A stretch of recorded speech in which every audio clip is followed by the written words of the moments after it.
Yeah. Okay, welcome. This is our level 4 video 6. So it's good to see y'all back again. This is my little pal here, the little symbol of what's going on this season. I want to welcome you again, and always want to remember that these videos can be seen more than once. So come on in. Whoops, there's our guy again. Where did he come from? There we go. Just wanted to remind you that Chris and myself, we're at this Gmail address. Please let us know how things are going. Let us know if things are or not working, and let us know if you're out there. If you have my address, the old one, you can use that as well. We just want to know how well we're doing. Okay, so what's going on? The first thing we're going to do today, we'll review last week's idioms, do a little shot at that. We'll look at spoken mistakes. So we're going to leave the farm this time, not going to wear my hat, and we're going to talk about common mistakes. More than you may think. They are reasonably frequent. We'll look at interrogative sentences. We'll build some of those. And then we'll have a little word from the word. Now, it's going to be a little different today because it's not going to be a direct quote, but you'll see what I mean. All right, here's our quiz. True or false? If Joan calls you chicken, she means you're courageous and brave. True or false? What do you think? False? You're right. All right, next one. True or false? To play chicken is to take a dare that may be foolish or dangerous. What do you think? True or false? You got it. All right, let's try it again. True or false? A bullheaded person is very agreeable and they're easy to convince. True or false?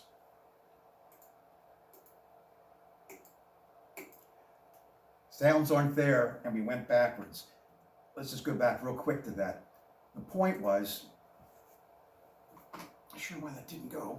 But anyway, a bullheaded person is not very agreeable. They're very stubborn.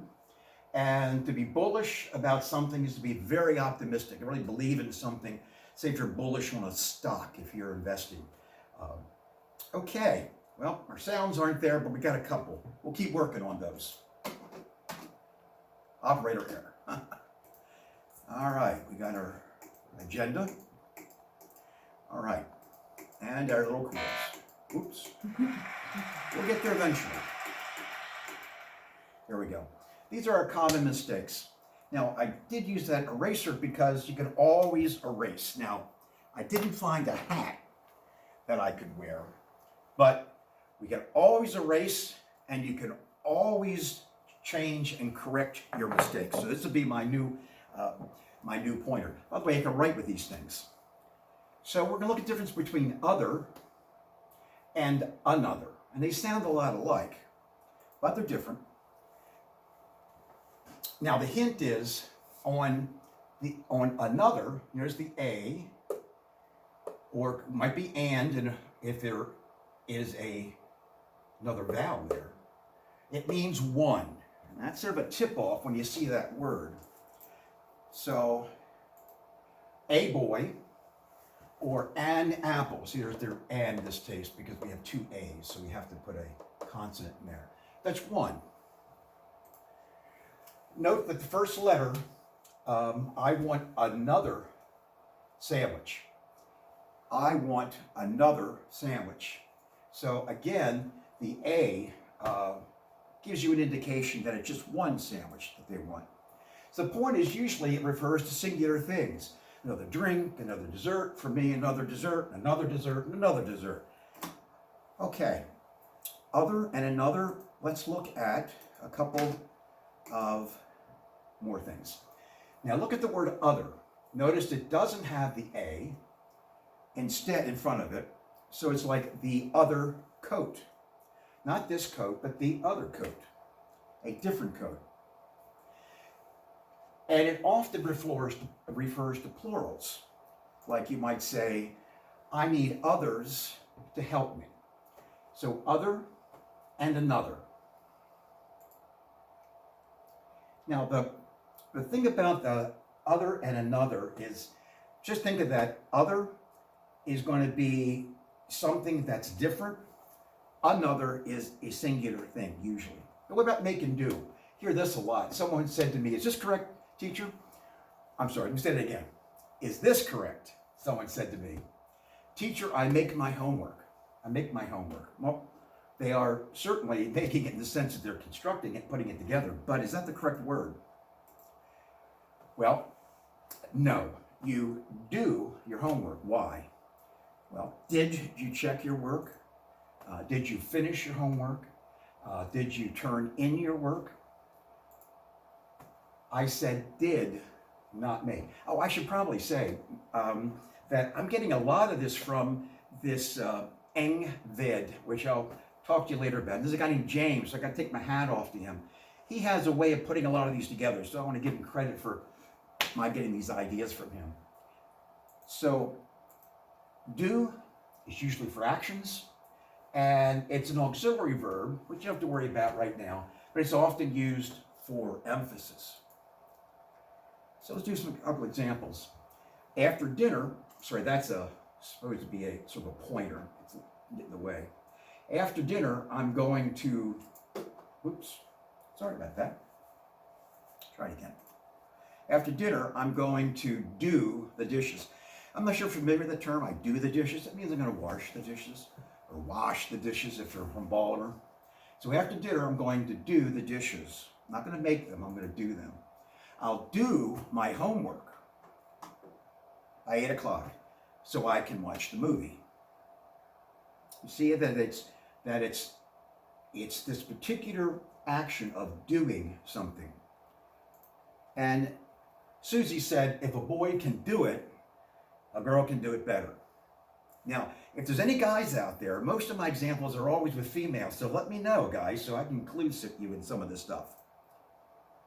Okay, make and do. To make means to cause something to come about, to form, or to create something. So let's look at a couple examples. All right, with those ingredients, you can make a cake.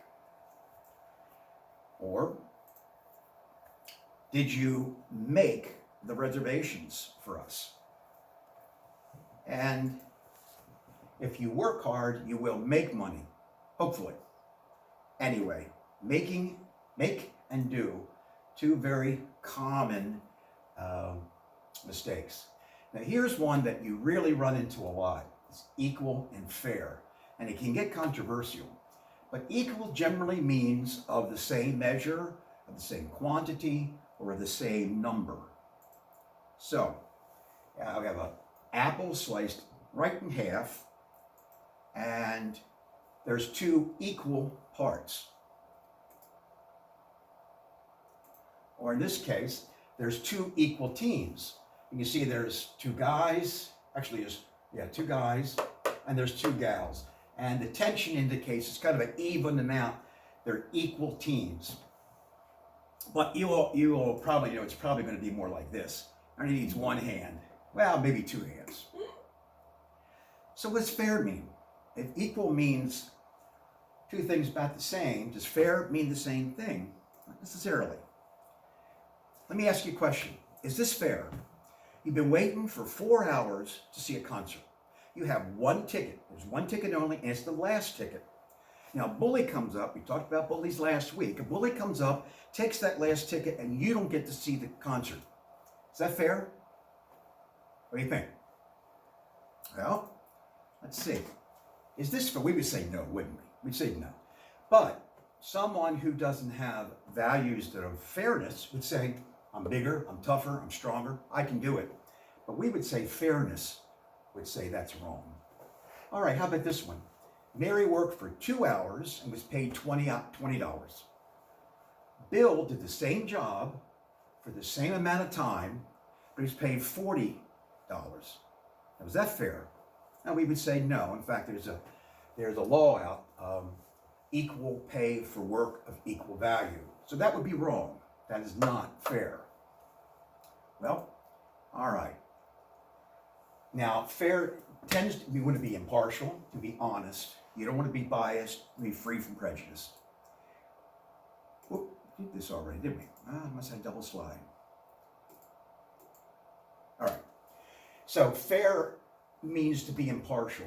Means you don't have determination ahead of time. You haven't decided the outcome beforehand. You can be free from prejudice. But fair does not always mean equal or equal outcomes. And that's an important distinction to know, because it's very popular today to say fair means everything has to be equal. Not necessarily. Because, here's an example. Jill studied for 10 hours and earned an A. All things being equal, Jack studied the same material for 10 hours, took the same test on the same day from the same teacher, but he earned a B. Was that fair? We would say yes, wouldn't we? So fair is not necessarily equal. So a couple of things to think about. And the most important thing probably of all of this is being able to put them in sentences. Putting these words in sentences. All right. I was going to put my cap on tonight, my builder's cap, but I'm not. But we will build a little bit. We'll do some sentence building. We won't be racing anymore, but you can always change and you can always improve. So we're going to remember we had the house and we were looking at and building. So let's build some sentences tonight. And what we'll do, we've been looking at declarative sentences. Don't really need this. You know what we're doing. And the declarative sentences are the easy ones. It states facts, declares an opinion. And the thing about these is they're always going to end with a period. She can walk. Mary is smart. I'm using very easy examples to make sure we understand what we're talking about when we say different types of sentences. Something declares something. She can walk. Mary's smart. And notice that they both have periods at the end. So, an interrogative sentence. Say that with me, because I can't. Interrogative sentence. They ask questions, right? My little toolbox over there. I should have told you. The Fetching Mrs. Cow made me a really nice little toolbox, had all these tools in there. I never used it. But I have to show it to you because she went to a lot of trouble putting it together. Thank you. So, an interrogative sentence asks questions. Now, it will always end with a question mark. So, a question would be, are you singing? Question mark, not a period, not a declarative sentence. Did he run? Question mark, it's not a declarative sentence. Okay, now the curious thing about building interrogative sentences is their order is a little bit different when we put them together, when we build them. We're going to put the pieces together, and I'll show you what I mean. So, before you diagram your questions, you want to rewrite them as statements. And the reason why you're doing that is so you can see the main parts.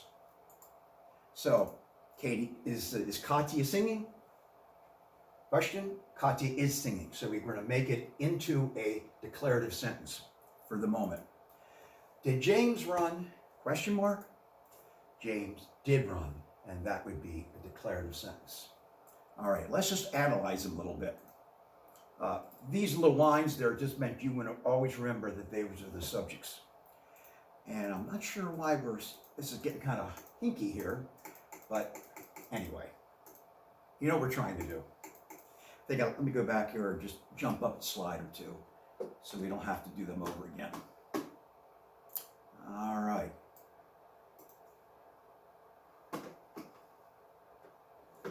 Enough room here. All right, so let's practice. And the whole idea is be able to see how the parts fit together. Okay, so our first sentence is Luke reading. Okay, now we're going to put Luke as the subject, so we always put him to the left. And is reading is what we're going to put in the area for the verb or verb phrase. So let's analyze each piece.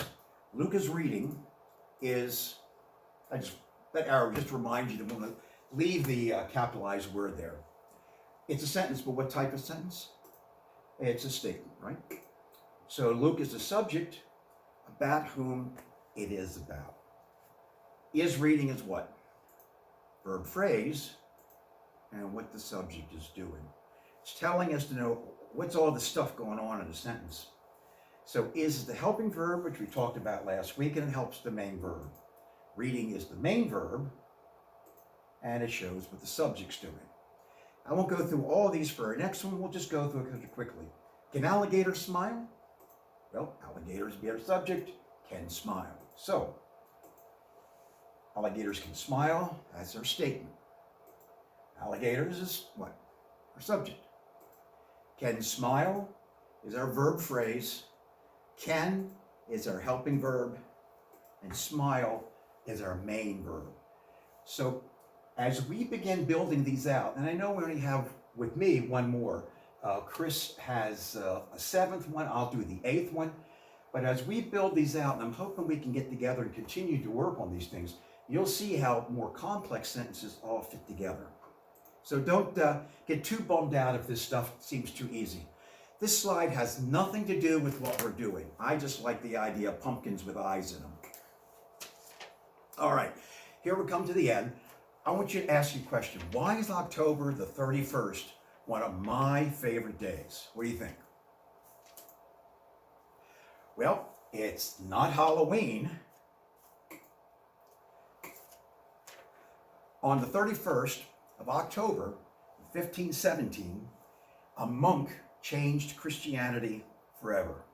His name is Martin Luther. This is the church in Wittenberg, Germany, where this monk put on the door here these questions. He was an academic, he was a theologian, and he put these questions up there called the 95 Theses, or statements to debate. They're nailed up there to debate academically. They turned around and totally, forever, changed Christianity. And so that's old Martin Luther right there. That painting is a Copeland painting of him nailing these theses up there. So what's the big deal about it? Well, Christianity had forgotten its first love, I'm afraid. And it's not unusual through the centuries. Luther had rediscovered the essence of true faith. And he, by reminding us that salvation is solely by grace alone, solely by faith alone, and solely by Christ alone. Grace, faith, and Christ. And that's really what it's all about. And any church that's not a Roman Catholic church is a Protestant church. And all Protestant churches came from here, came from Martin Luther. Our church, Hunt Valley Presbyterian Church, came as a result of that effort all the way back then. So there's Martin, and that began what's called the Reformation. And the Reformation was meaning reform or change from within. You know who this is? I bet you do. Martin Luther King Jr. And so if you've ever wondered about this name, that's where it comes from. By the way, my son's got his name partially after him too, a Luther. So that's it for this week. Remember, we want you to write to Chris and to me. Let us know what's going on. Let us know how we're doing. We have a few more. So we really do appreciate being with you, and wish you Godspeed and God's blessing. See you next time.